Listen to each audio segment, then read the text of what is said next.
welcome. I'm happy to be here. I'm not sure how inspiring my talk is going to be, as opposed to perhaps a little frightening, but maybe with some hope at the end. I was fortunate enough 25 years ago to think that the internet was going to matter when it came to politics. I'm a political scientist, and a lot of the people that I worked with at the time thought what I was doing was meaningless. Like they literally thought, this is just going to be like the change from radio to TV. It's in the end, the powers that be will harness the internet and use it in the same way that they have used traditional media throughout history, and particularly the 20th century. I disagreed, right? And so I was fortunate enough that early on I didn't have a lot of competition in sort of the scholarly market, and so I was able to start doing research before social media, before people thought about algorithms and filter bubbles and echo chambers, and I sort of grew with it across time, and I still am. And I was an optimist to begin with. What I thought was that ultimately the internet was going to democratize the world. And honestly, I think in certain ways it has. Like, not necessarily when it comes to, say, institutionally democratizing, but it's definitely changed the information environment that we exist in. Pre-internet, in Kazakhstan, like if there was virtually no way that people could get information that was counter to the state flow of information. And now it's a click away. And this is the same everywhere, which changes, it sort of democratizes the information environment. That said, my optimism was short-lived because, as you can see, while I have the official title of the talk and the one that's descriptive of what I'm going to talk about today, I, a couple of years ago, with a team, gathered survey data in the United States to measure shifts in support for democratic norms and what the sources of those shifts were. And I'll give you the punchline that we'll come back to at the end. The relationship between social media use and attitudes about democracy is not good for democracy. You'll see as I move through this. So, why? As I said, I got into this early, and my colleague and I, sort of one of my claims to fame that's a funny story, is we were the first people to publish research that suggested algorithms would put people into an echo chamber and create extreme opinions. We were the first people to do that. It's hidden in my first book in a chapter where, instead of coming up with a catchy name like echo chamber or filter bubble, in my brilliant creativity, the term I came up with was two-sided, two one-sided information flows. Really catchy, right? And so what ends up happening is it gets lost. And in the same year, another guy comes up with the same argument with no data, no proof, just an argument, and calls it a filter bubble. And I'm like, ah! You know, like if I had just said filter bubble, but I like the story because we end up, across the course of my career, I know that I'm the first one to publish and write to say that social media's algorithms will put people into bubbles where the information that they are accessible to cognitively will lead them to crystallized attitudes on the extremes, okay? And why? It's selective exposure, okay? So the thing is, humans, we're a sensitive, prickly, fragile creature.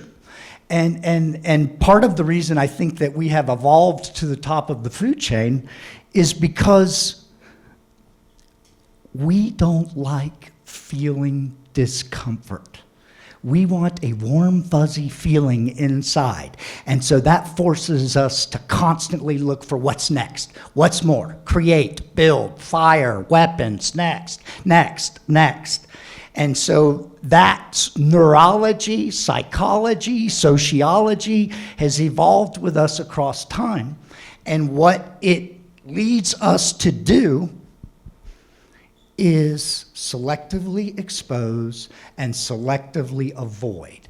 So we will actively seek out information that reinforces our predispositions and actively avoid information that challenges these predispositions. And I don't want to say that that everyone does that all of the time, because that's just not true.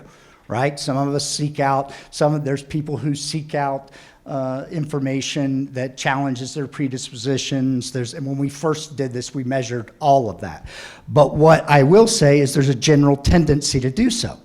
And so what happens is that when people do that, the algorithms, what's so funny to me about it is when I was writing this, 2006 or so, 2005, 2006, when I was writing this, it was like a big idea. Now, for me to tell people, there's an algorithm that you can use to curate your feeds, and it'll give you stuff that makes you happy. So my TikTok feed, I curate out all politics. I don't want it. I'm not there to get angry and depressed. I am there for cats.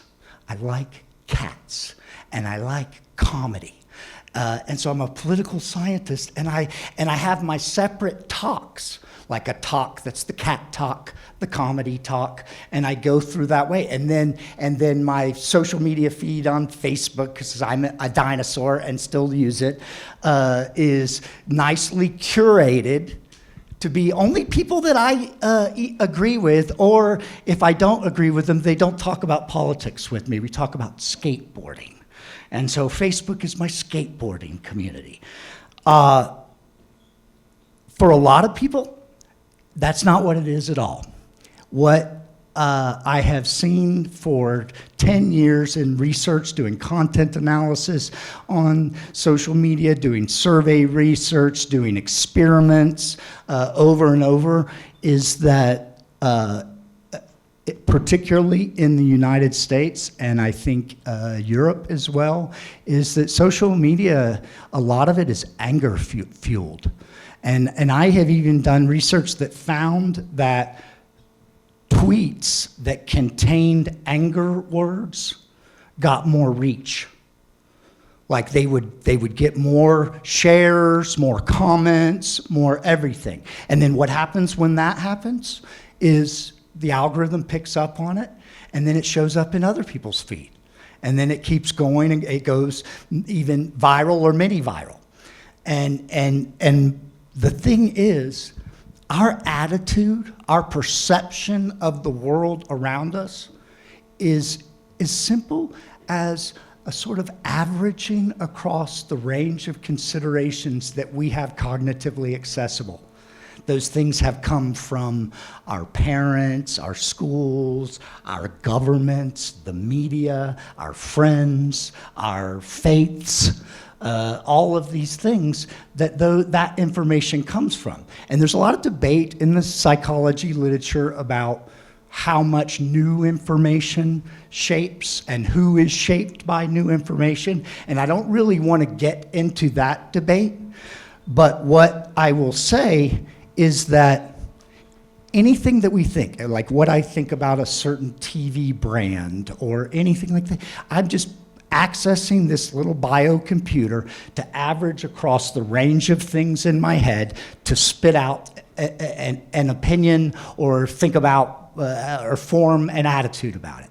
All right? Now, when it comes to politics, what we know in the United States is that for a whole set of institutional reasons, the way the elections are set up, the way that capitalism within the media, First Amendment, freedom of speech, that what is incentivized from opinion leaders is divisive communication, which is often anger motivated. This gets clicks, this gets shares, this gets rating, this makes money. And so when that happens, it's feeding the information that people have cognitively accessible. And so then if their social media feeds are reinforcing these predispositions, they're more likely to interact with these things, they're more likely to share, then it's affecting other people's feeds, then it's affecting traditional television media, the stories that they run with, so the agenda gets set by this sort of ground level of digital communication that is then shaping what they're covering. And it's all, in the end, about people's self-interest. And the funny thing about it is that, the funniest thing about it is that when Facebook originally created their algorithm that was called EdgeRank, their point wasn't to destroy democracy or make people angry. In fact, it was to make people happy. It was so that your feed would reflect your interests. And then it was not long after that we started realizing the negative implications. And so what I end up doing here with these data is 3 waves at different points in time surrounding the 2022 congressional election, representative sample of the American public. The quality data are expensive. These data were about, I think, $40,000 or so is what we spent to collect these data. And what we wanted to know was if people are selectively exposing, using social media, and their own sort of evaluation of whether or not their feed is homogeneous, we wanted to know whether or not that decreased their trust in democratic institutions. And what we found is the answer I'll give you is clearly yes. And so the data, we had 3 waves of these survey data, and there was a ton of questions about what's called democratic backsliding. So it was questions about whether or not you believe in some basic democratic norms, whether elections are free and fair, freedom of speech, whether or not you think politics is about good and evil, whether or not you think that political violence is a reasonable solution to resolve differences. And what we found crystal clear. And so is that the more people used social media and the more they were in a filter bubble, the more likely they were to not trust government, to be supportive of political violence, a whole range of things. If we look across the outcomes, I'm going to walk you through these quickly. Like, these are the distributions of people's attitudes about these things. So think about where it's that at the bottom is people who do not are not concerned about elections being fair. At the top is people who are concerned, and then the middle, where it's all bulked out, that is where most people are. And so what's interesting is that you can see a whole bunch of people think elections are not free and fair in the United States. And if the people voting believe that, then the United States is in trouble. Support for authoritarianism, look at it. Like, it's and we asked a whole range of questions. And so you can see there's a lot of people on the bottom end, but everybody's bulked in the middle. And so there are a whole bunch of Americans who are ready to say, forget this. Democracy was great, done. We just want you to do what we tell you to now. And they want authoritarianism. And then the interesting one for me is what they don't support is giving up their freedoms. Like, so they want to take somebody else's freedom, but not theirs. And so, like, if you ask them if they want free speech limited, no, just their free speech limited, not mine. Now, here's the really troubling ones. Okay, so that top one is what's called Manichaeanism. This is the idea that you think life, and in this context, politics, is about a battle between good and evil. Okay, and so we asked them if they thought American politics was a battle between good and evil. So like Democrats and Republicans are battling evil. One of them's evil, one of them's not. And what is troubling is how many people are on the right side of that, of those graphs. That is a high percentage of people who don't think we're disagreeing about policy. We're actually in a war about good and evil. And then on the bottom one, this asks whether you thought that violence was an acceptable means to settle political differences. Now, the thing that you'll notice is that most people not. That's not what's troubling to me. It's troubling to me that how many people are on the middle over.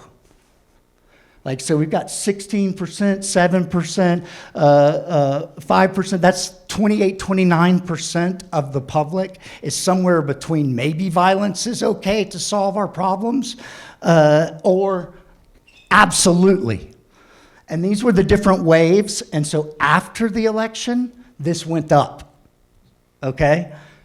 Now, what I did was I took all of those outcome variables and I put them in what's called a regression model, all right? And so imagine you're looking at a y-axis of support for authoritarianism, okay?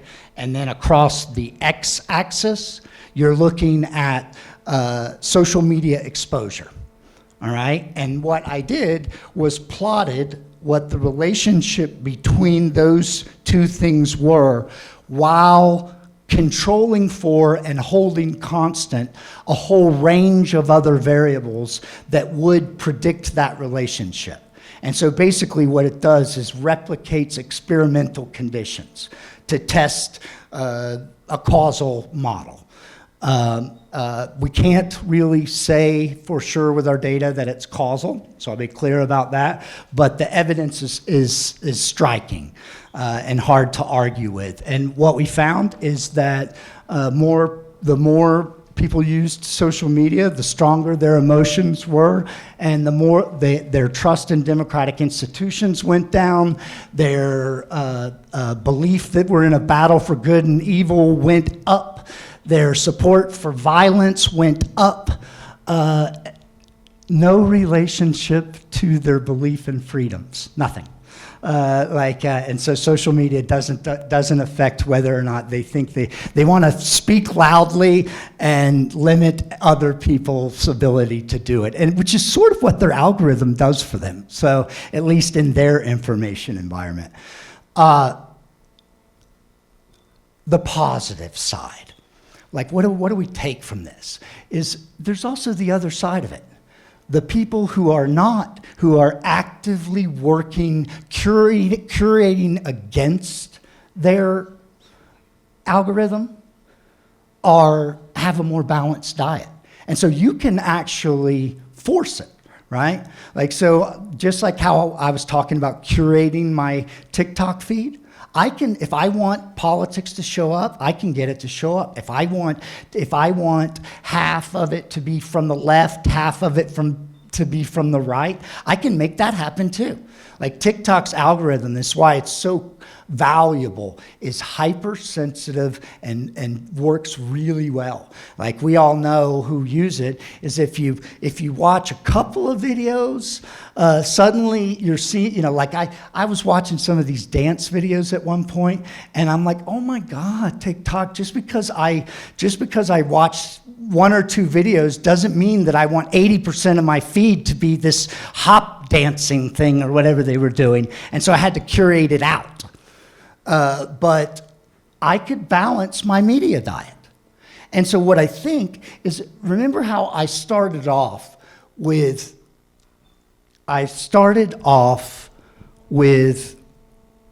how I started in this research. All right, so when I started thinking about algorithms, nobody even thought about it at all, right? And for digital natives and social media natives that have spent their life on this, so most of the young people in this room, you all use algorithms and think about it regularly. You curate your own feed.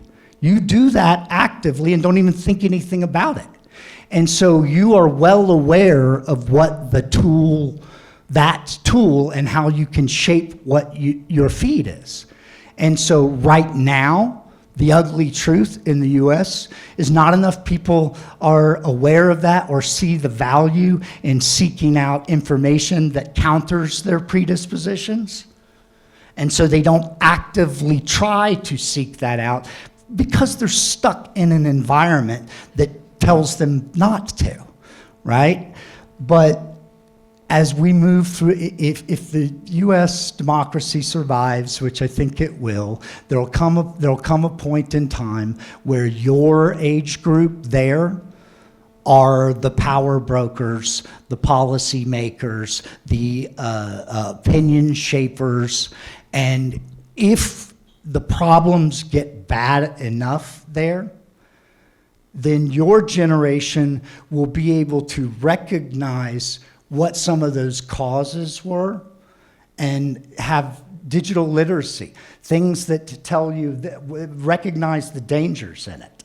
And so that, I think, the optimism, right now, I don't know, but I believe in people, like across time, we've survived all kinds of things, and we go all kinds of bad ways. And I think now that we're at a juncture where things are moving really fast, and it is incredibly important that your generation pays attention and understands this. Or else it's not just about American democracy, it can be all kinds of things, that there's trouble, and AI, all kinds of things. And so I think that the optimism is up to you. It's not in my data. And that's my story, and I'm sticking to it. Thank you.